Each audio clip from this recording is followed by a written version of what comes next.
Hello and welcome. This is a drink called How to Make Sweet Carbonated Strong Coffee Raspberry. First thing you gotta do is you open up this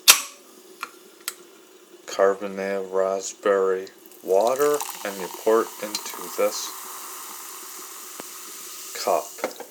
Then after that, get the carafe and pour into the strong coffee into this mug.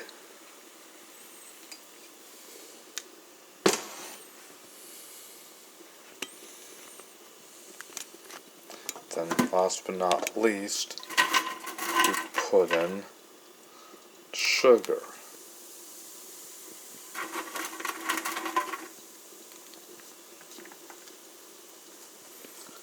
And then you get a spoon.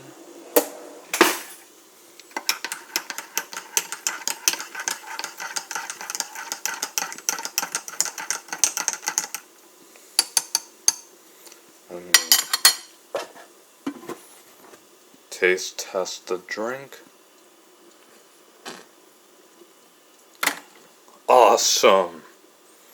And here is your sweet carbonated strong coffee raspberry. Enjoy it, folks.